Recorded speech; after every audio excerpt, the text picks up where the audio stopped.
Disclaimer: the contents of Studio 151 podcast and the TU Communication Disorders Connection podcast do not represent the views and beliefs of the University of Tulsa and the Mary Kay Chapman Center. Hello, welcome back to the third episode of the TU Communication Disorders Connection podcast. This is Sarah Launchbaugh, and today I am joined by Jami Harl. Hi, Sarah. Thanks for having me. Yes, of course. We're so excited to have you here today. I'm sure not everybody knows, but we're going to fill you in on a little secret. June is Aphasia Awareness Month. And so today we wanted to take time to record an episode just about aphasia. One, because I think most of the general public may not know what aphasia is. And two, because we're trying to share about the field and what we do, and aphasia very much is in that scope of practice for a speech path. So we're excited to have you here today. So first of all, everyone's journey kind of into speech path looks a little bit different. How did you find out about the field? When I think back, I did know some students were taken out of class when I was in elementary school for speech class. And I remember there being a boy who stuttered. Yeah. I remember noting that, but as I look back, I noticed, well, maybe I did have an interest in noting that long ago, you know. But it was really when I went into college, I thought that I had an interest in teaching in some way, and got into a class about exceptional children, and then thought, I don't know. And then the next semester took a class, Intro into Speech Path, for the classroom teacher. And I got hooked. And then from that point on, I just found the profession to be really interesting, and especially things to do with language development or language disorders, acquired or developmental. Yeah. Okay, and so tell me, where did you do your undergrad? My undergraduate was at Northeastern State in Tahlequah. Okay, and what about your master's? Was at the University of Tulsa. Okay, yes. We like that. We like all programs, nothing biased, but of course. So, Jami, can you tell us, what is aphasia? What is this word that we're saying? Well, aphasia is a communication disorder, and it can affect any or all aspects of listening, reading, speaking, writing, and also use of numbers, or really any kind of symbolic code. It can impact just all of those areas, from mildly, not at all, mildly, to very severe. It's on a very individual basis with each person. Yeah.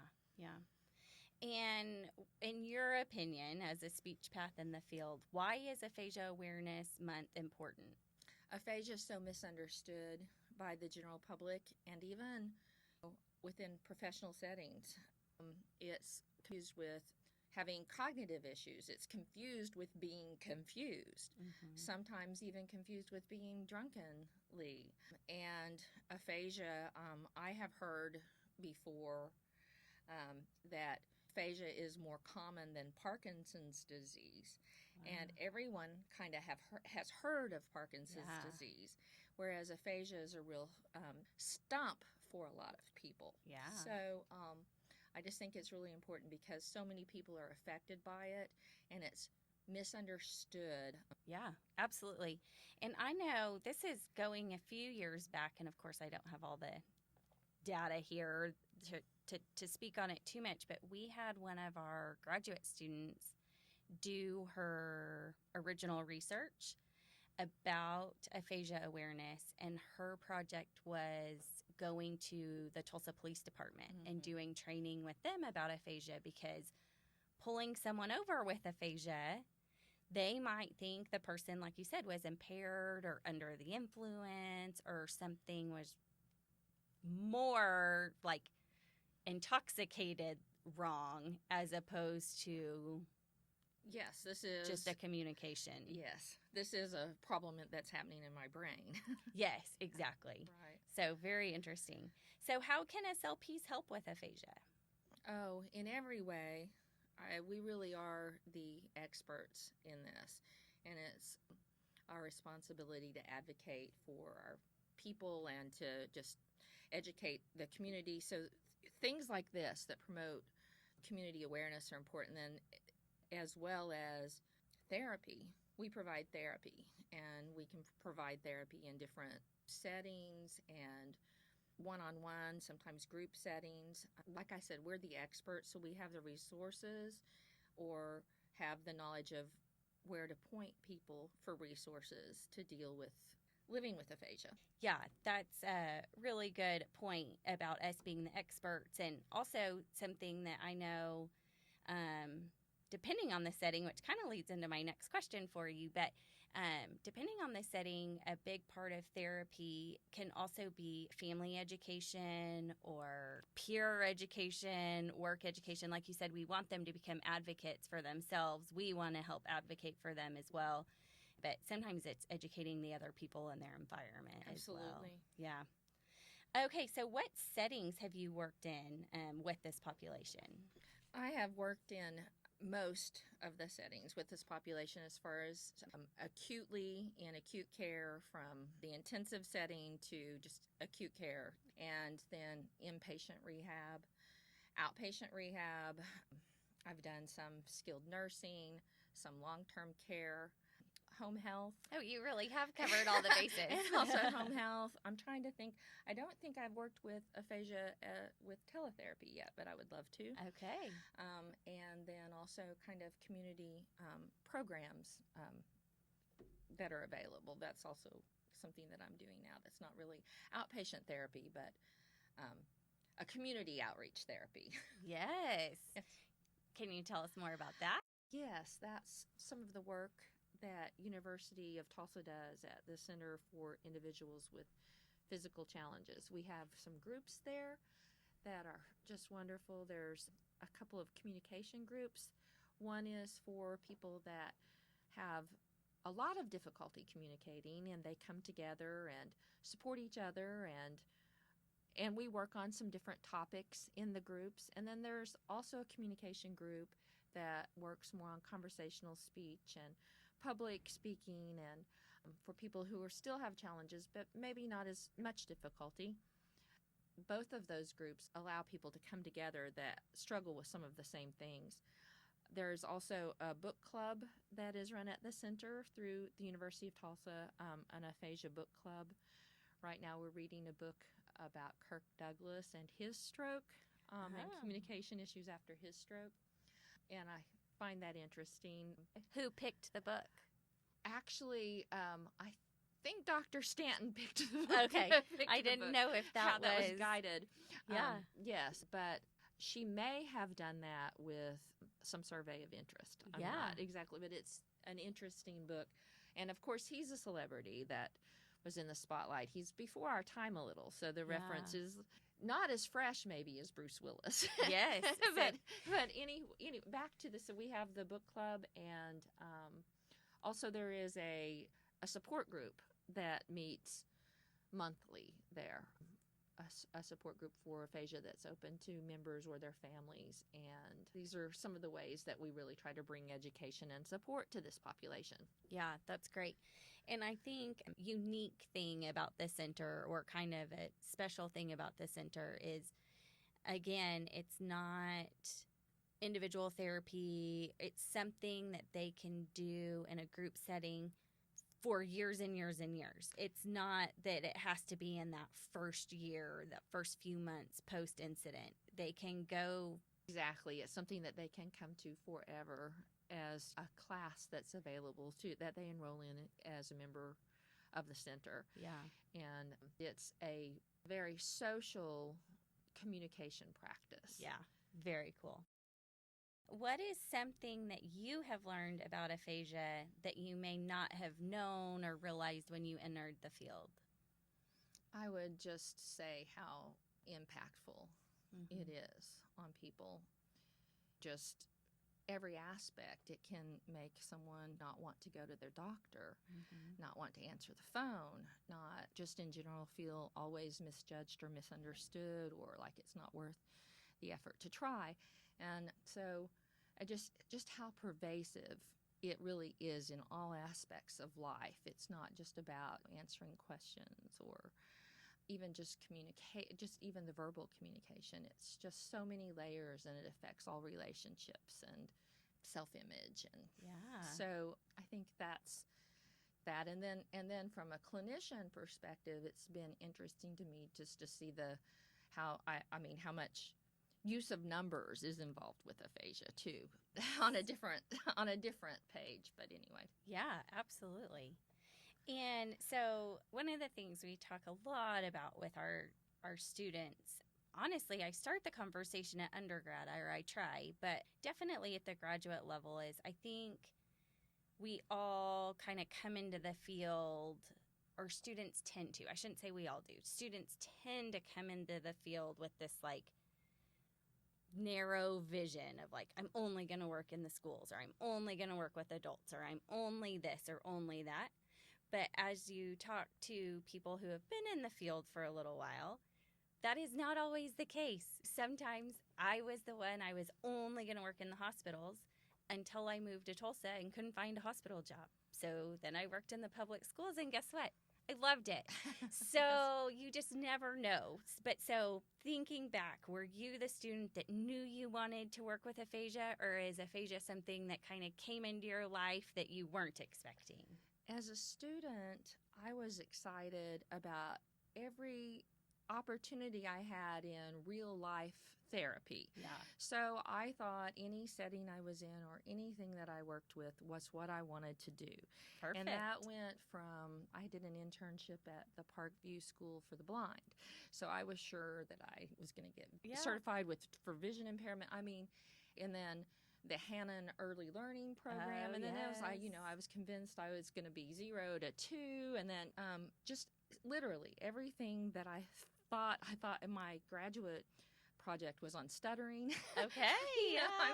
I just really thought everything seemed an interest. And then I had to kind of hone that down in my externship, internship, whatever you call it now, as a graduate student, was in inpatient rehab. Okay.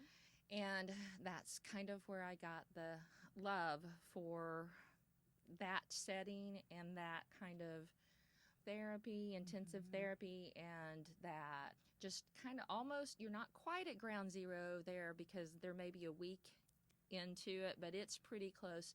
And just the opportunity to work with them at that point. So anyway, that's how you did it. I love it. That's how, and then once I was exposed there, it just continued. Yeah. And I felt like I found my niche, and then, but just a few years ago, I ended up doing virtual telepractice with virtual students and working with adolescents and kids, and I would have never thought that I would have switched to that. And it was interesting, and every setting has its great strengths and to explore. Absolutely.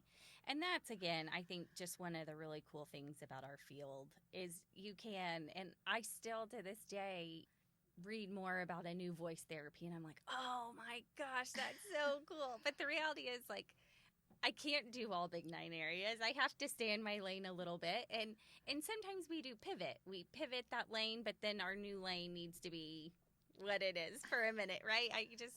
But I'm kind of like you, that dreamer of just all the areas just spoke to me. It's that desire to help. And I think that's the bottom line is we felt this desire to help in all of those areas. And that's what's so cool about this field. That is such a great point. And I think that is something that is underlying with every person that goes into this field, because it can be a real uphill struggle. Yes.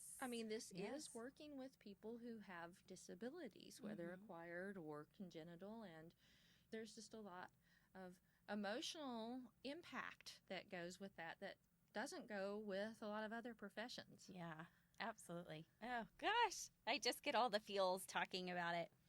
Okay, so you've mentioned a bit about the center, but I just wanted to kind of tie this all together on what exactly does the University of Tulsa, the Mary Kay Chapman Center, offer for individuals with aphasia. And so one of those things is the center, like Jami mentioned. where we do some group therapy, some book clubs, just some really kind of social communication support Yes. groups. We also offer individual therapy at the clinic. There is more information about all of those options on our website, Facebook, Instagram, all the places where we're social these days. But you can also reach out to the clinic with any questions. I do think the public's probably limited awareness of aphasia increased a smidge in 2022 when Bruce Willis came out as having a diagnosis of aphasia. Knowing that you've worked with people with aphasia for years now, would you say he is like a picture perfect representation of aphasia, or is there some variability in what aphasia looks like? Aphasia can vary by the cause underneath the aphasia. And while I'm thankful that Bruce Willis has brought just the term aphasia to the public, his form of aphasia is more associated with a dementia progression, progressive deterioration of brain function and language loss. And his aphasia does also occur with confusion and some of the other things that come with dementia. And again, it's a declining condition. Mm-hmm. Whereas aphasia after a stroke, in the absence of other medical complications, but aphasia after a stroke is something that gets better. It improves. Right. It's not something that continues to deteriorate. And oftentimes, it's not coexisting with all of the other deteriorating mental factors. It is oftentimes after a stroke it can be more of a true language disorder. Sure. Bruce Willis has really put that term into the public eye as far as people understanding that aphasia and confusion are not the same thing. Yeah, I think that in some ways still really blurs those lines. Yeah. We want to make sure that the general public knows that not all aphasia looks like that, Exactly. that it can look different, and that it can get better. Right. For some individuals. I think so many of these diagnoses that we get in an acquired brain injury just feel so overwhelming in so many ways. But the fact that for some aphasias they can get better is a little bit of a hopeful. Exactly, I think so. Just like the pattern of recovery after a stroke in general is improvement. Yes. As the brain heals, you regain some function and you learn to do some things differently. So the prognosis is different in aphasia after a stroke than it is in a disease process. Yeah. Well, awesome, Jami. Thank you so much for being here today. Thank you, Sarah, for inviting me. This was a wonderful opportunity to do something unusual for me. Yes, this is not normally in the scope of practice of speech paths, is it? Not at all. Well, we appreciate your time and look forward to talking more in the future, hopefully. For further information or podcast ideas that you'd like to share with us, please reach out at 918-631-2504. You can ask for Chloe or Sarah. We would be happy to chat with you. Thank you, Studio 151, for letting us record. We look forward to recording future podcasts. Remember, communication is not just about words. It's about understanding, empathy, and connection. Until next time, keep listening, keep learning, and keep communicating.